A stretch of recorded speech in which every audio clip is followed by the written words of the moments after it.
Hey friends, welcome back to Homeschool-ology. If you're a subscriber, thanks for being here. If you're new here, my name is Niki. I'm a homeschooling mom of 4.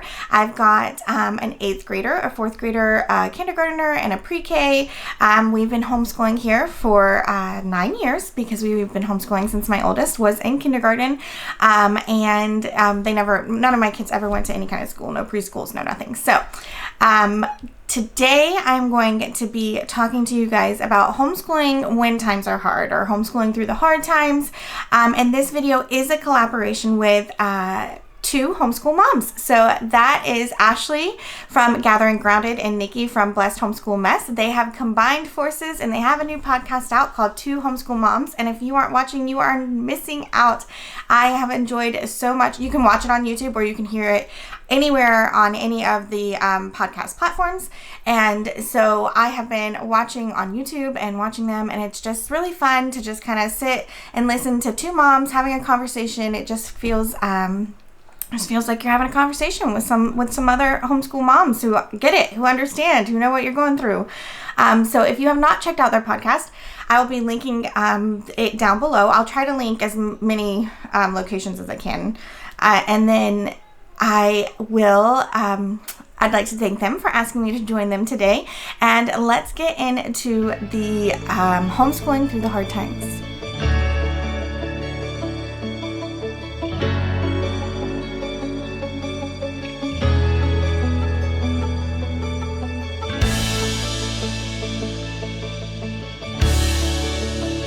So I come up with like 10 things that can help when things are rough. So if you haven't been around at all, you don't know, things have been rough for me currently this year. I kind of have a hard time when I had a lot of burnout. And then sometimes I have a hard time kind of getting back into the groove of things. So things have not been going according to the plans that I had laid out. If you have been around, you know all these wonderful plans that I have. They haven't been going that way. And it is okay. I have, over the 9 years that I've been homeschooling, I have learned that it is okay for things to not have gone according to plan. It is okay if we just didn't get to the things that we wanted to get to.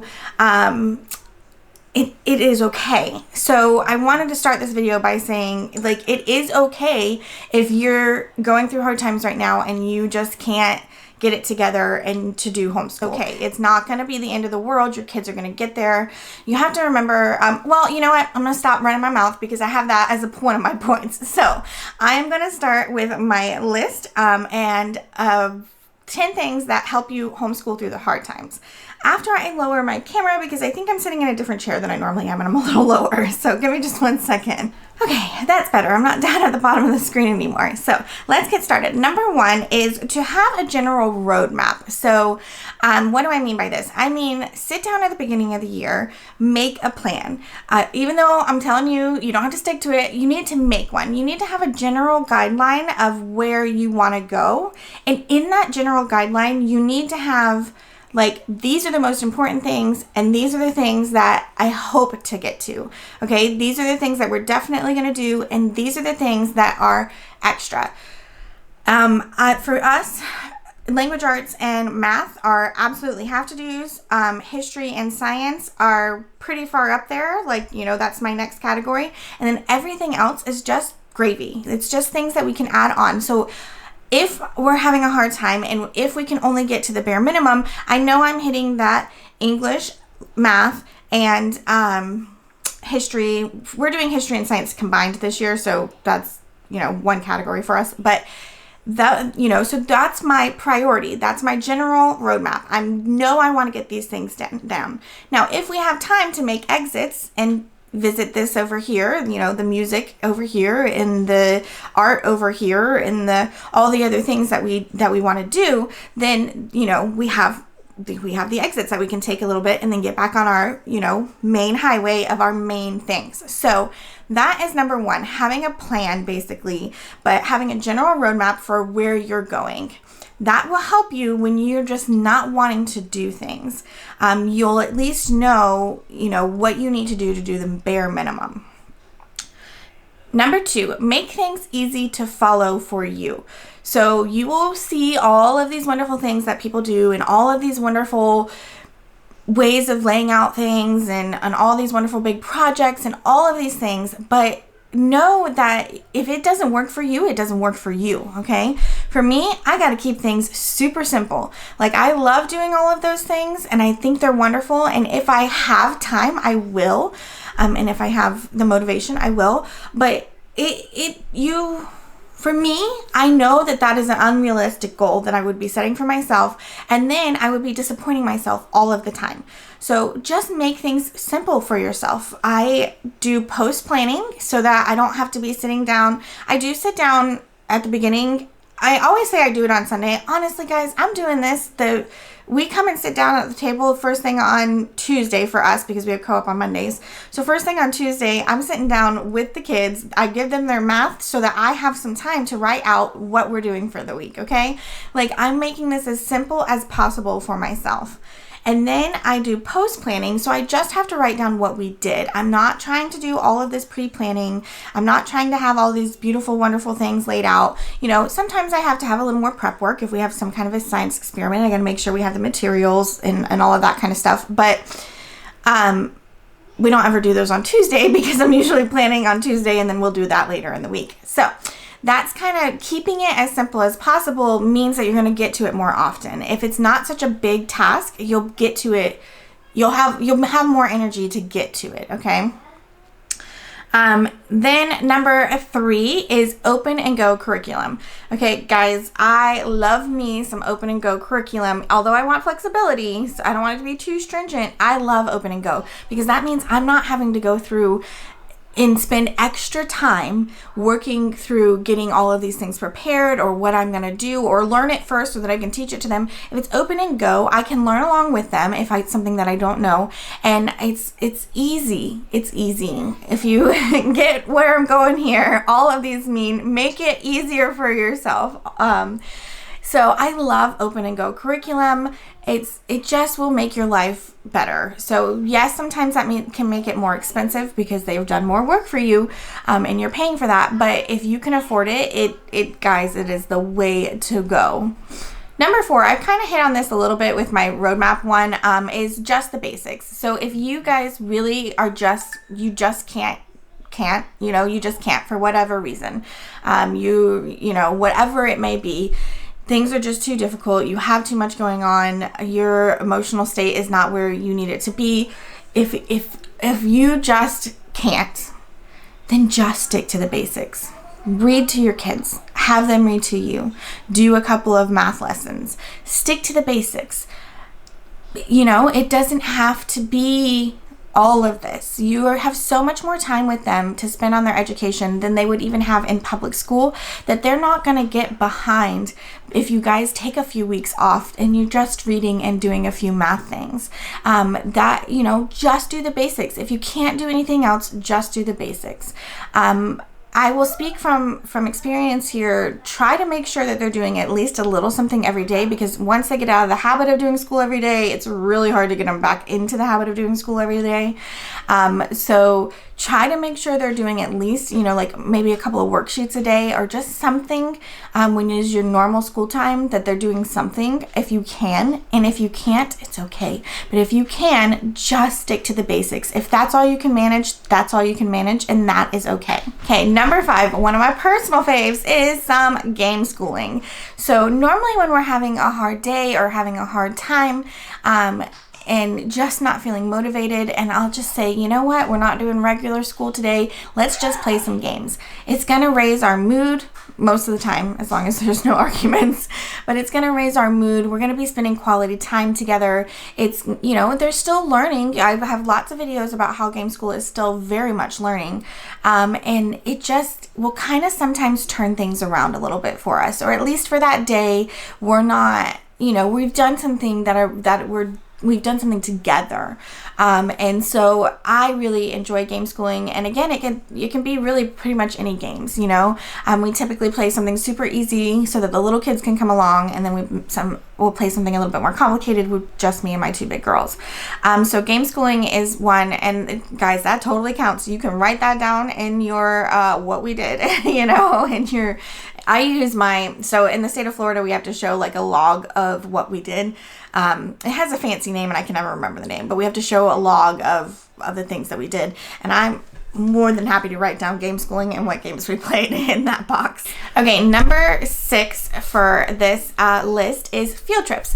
So that doesn't mean like fancy over the top field trips. Field trips just means for me like getting out of the house, going and seeing something, going and doing something. You don't have to travel far. This can be just literally in you know, you go to well, this is not something I would ever do, so I'm gonna not say that one. It maybe just go for a hike and do a little scavenger hunt. I love I have them laminated. Let me see if I can pull one out real quick.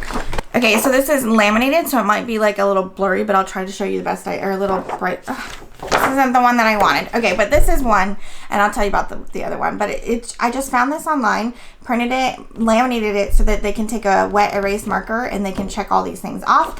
I have another one that on the other side just has blocks that are colored. So there's a red block, a yellow block, an orange block.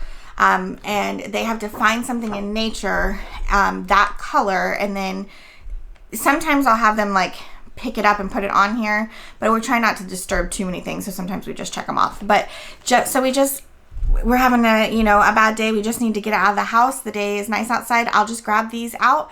Some of them have the color on the back, and we'll take a couple of markers and we'll go for a walk, or we'll go to the park, or we'll go somewhere and just do that.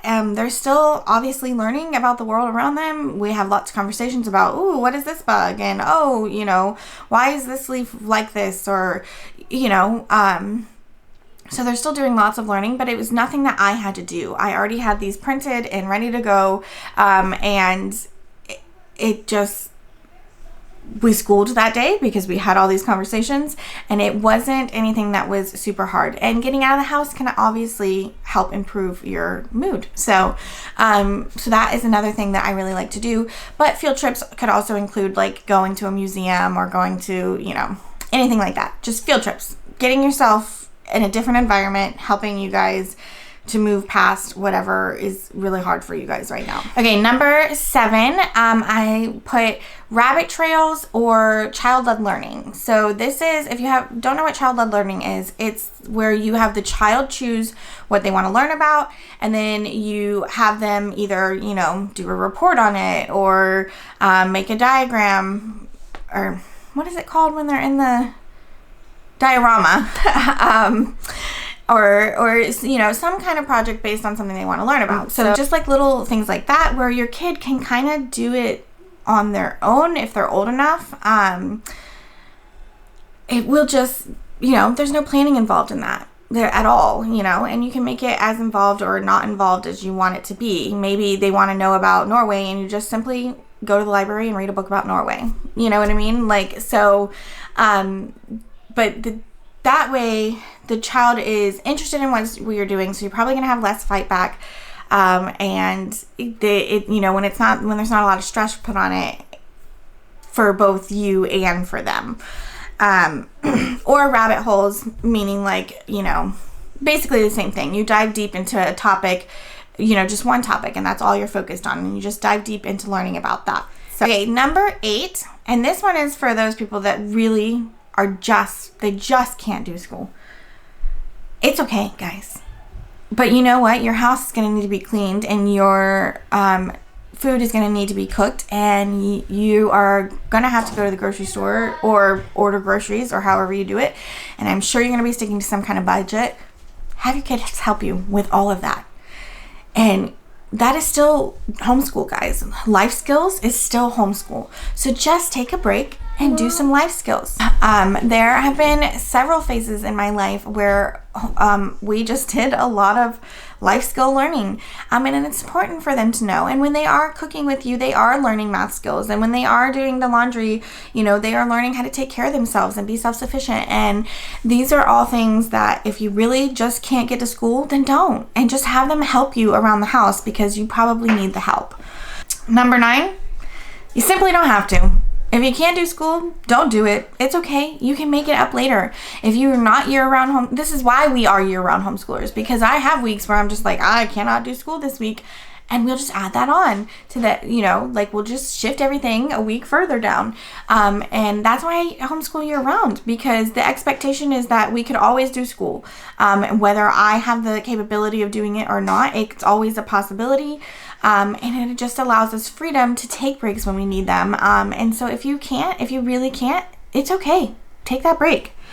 It's okay to say, this is not working for me right now. I need to save my sanity. We're going to take, 2 weeks off so that I can get myself back in order and work on some of these other things.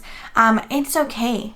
My number 10 point is to give yourself grace. Understand that hard times are hard, what you're going through, it's real. So I think our generation, I think most of us here that are doing homeschooling are around the similar ages.